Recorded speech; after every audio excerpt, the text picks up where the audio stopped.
Salamlayıram hər kəsi müəllimlər. Bu günləri sizə yeni izahımı təqdim edirəm. Bildirim sizə ki, yeni izahımız mövzu təqdim etmə bacarığı üzrə olacaq. Və sizə təqdim edəcəyimiz əsas məqam da elə bundan ibarətdir ki, biz mövzuya uyğun alt standartlar təyin edirik. Düzdür, bu metodik vəsaitlərdə zaten öz əksini tapır, zaten hazır şəkildə verilir. Amma yenə də biz bunları uyğunlaşdırmağı bacarmalıyıq. Bizim mövzumuza uyğun şəkildə olmalıdır. Mətndir, əsərdir, hekayədirsə, məsələn, biz həmişə deyirik ki, dinləyib anlama üzrə 1.1, 1.1.1 üzrə gedirik və s. 1.1.2 üzrə gedirik. Amma indi hər fənnin özünə məxsus alt standartlar var. İndi deyəcəksiniz ki, müəllimə, bəs biz o alt standartlarla necə tanış olaq? Əlbəttə ki, elə siz bunu fən kurikulumu yazaraq axtarış edib baxa bilərsiniz öz fən kurikulumunuzun alt standartlarına. Amma əgər görsəz ki, alınmır, nəsə bir çətinlik çəkirsiniz, müraciət edərsiniz, sizə köməklik göstərəcək, heç bir problem yoxdur. Və digər bir istiqamətimiz nədir? Alt standartdan təlim məqsədi çıxarmaq. Hər bir müəllim bunu bilməlidir. Alt standart dövlətin minimum tələbidir. Onu dövlət müəyyən edir. Amma təlim məqsədini biz müəllimlər özümüz çıxardırıq müəyyən qaydalara əsasən. İndi biz burada çalışmalıyıq ki, alt standartdan düzgün təlim məqsədi çıxardıq. Necə? Müəyyən qaydalarımız var. Qaydalarımız hansılardır? Məsəl üçün, birinci qeyd edirik nə? Alt standartın özünü kopyalayıb təlim məqsədi kimi çıxarmaq olmaz. Alt standartdan təlim nəticələri çıxardarkən dinamik feillərdən istifadə olunur, yəni taksonomiya. Bir var deyirəm ki, biologiya fənnindən misal gətirəcəm. Xaççiçəklər fəsiləsinə aid olan bitkiləri sadalayır. Bu nədir? Əlbəttə ki, düzgün təlim nəticəsidir. Sadalayır. Bu taksonomiyanın xatırlama mərhələsinə aiddir. Bir də var deyirəm ki, xaççiçəklər fəsiləsinə aid olan bitkiləri əzbərləyib. Daha sonra biraz da geniş götürün. Deyə bilərəm ki, xaççiçəklər fəsiləsinə aid olan bitkilərə nümunə gətirir. Daha geniş fəaliyyət gətirdim. Deməli, əgər mən daha geniş fəaliyyət göstərirəmsə, şagirdin fəaliyyətini geniş şəkildə nümayiş elətdirirəmsə, bu nədir müəllimlər? Bu əlbəttə ki, olacaq bizdə düzgün təlim nəticəsi. Və cümlənin sonunda dinamik feillər olmalıdır. Təlim nəticəsi necə olmalıdır? Şagird yönümlü olmalıdır. Təlim nəticəsini çox çıxartmaq əhəmiyyətsizdir. Alt standartdan o deyirlər, istədiyin qədər çıxarda bilərsən. Bəlkə də bu mümkün ola bilər. Amma biz 45 dəqiqə akademik saatda nəyi reallaşdıra biliriksə, vaxt, zaman məhdudiyyəti ilə onu da götürməliyik. Bir alt standartdan 2-3 dənə təlim nəticəsi çıxarmaq yetərlidir. Bir dərs üçün 2-3 alt standartdan istifadə eləmək yetərlidir. Nəyə görə? 45 dəqiqəni nəzərə almalıyıq mütləq şəkildə. Keçirik digər məqama. Mövzunu təqdim edəndə biz nə edirik? Birinci mövzunu təqdim eləmirik ki, uşaqlara. Motivasiya eləyirik uşaqları. Bir onların ideyalarını, fikirlərini yoxlayırıq. Görək bu mövzu haqqında, bu ad haqqında. Məsəl üçün, mən keçəcəm onlara may böcəyi. Uşaqlar, may böcəyi görmüsünüzmü? Ona harada rast gəlmək olar? Ümumiyyətlə, adını eşitmisinizmi? Onun haqqında nə bilirsiniz? Mən bu zaman nə etdim? İstəyirəm.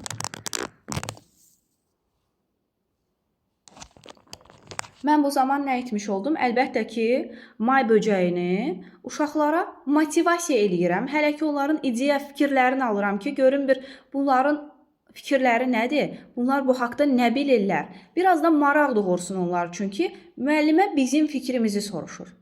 Sonra onların motivasiyasını nəyin üzərində quracam? Slayd şəklində, şəkillər formasında və s. Artıq burada tam olaraq dərsin mövzusunu aşkarlaya bilirəm. Amma motivasiyanın əvvəli o demək deyil ki, mən o dəqiqə mövzunu təqdim edirəm və ona uyğun şəkildə motivasiya qururam. Xeyr, motivasiyanı birinci elə mövzunun başlığı ilə, şəkili ilə, bir görüntüsü ilə də ilkin bilikləri almaq olar ki, uşaq bunun haqqında nələr bilir. Şagirdlərimiz. Daha sonra keçid alırıq digər məqama.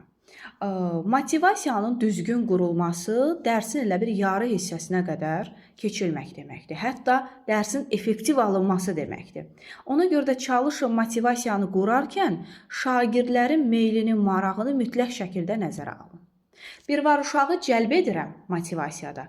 Cəlb elədim. Mən danışıb bitəndən sonra şagirdlər məndən diqqəti yayındı.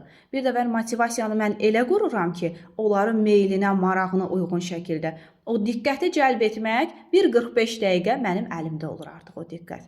Mən onlara istədiyim bir şeyi asanlıqla mənimsədə bilərəm. Daha sonra keçirik digər məqama.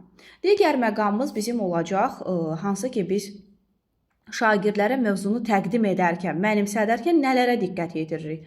Öyrənmə tərzləri nəzərə alınmalıdır. Potensial səviyyə nəzərə alınmalıdır. Hansı ki biz şagird yönümlülükdə bunu vurğuluyuruq.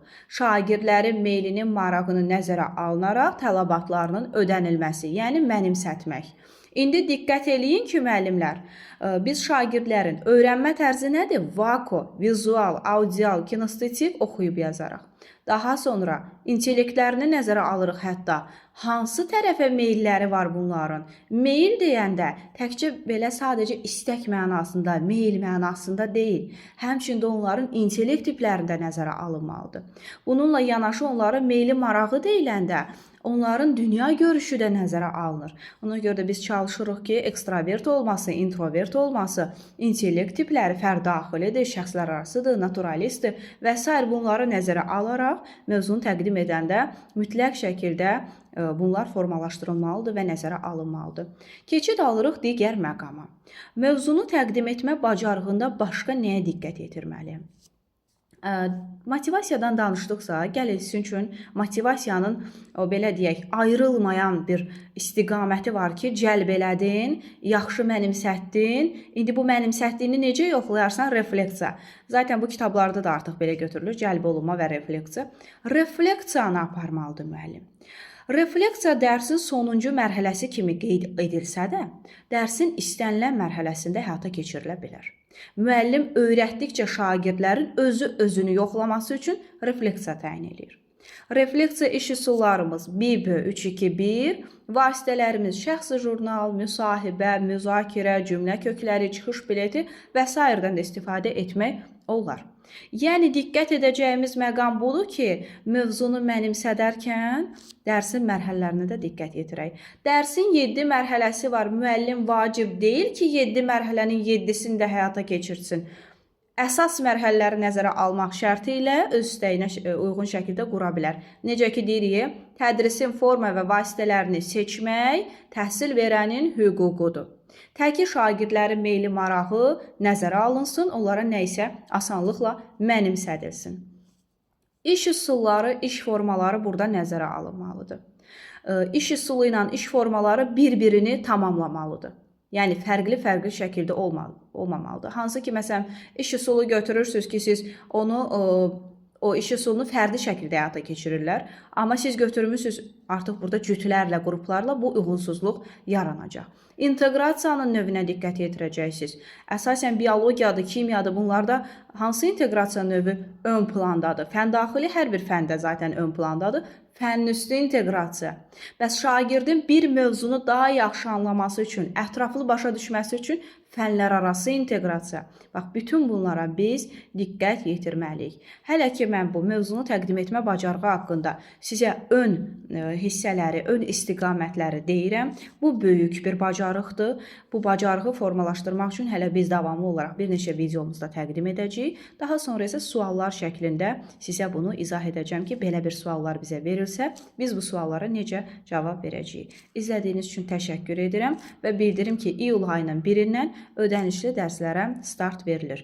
Nə qədər ki, aksiyamız davam edir, buyurub aksiyadan yararlanın və belə deyək, münasib qiymətə də ödənişli dərslərimiz təşkil ediləcək. Abunə olun, yeni videolardan xəbərdar olun.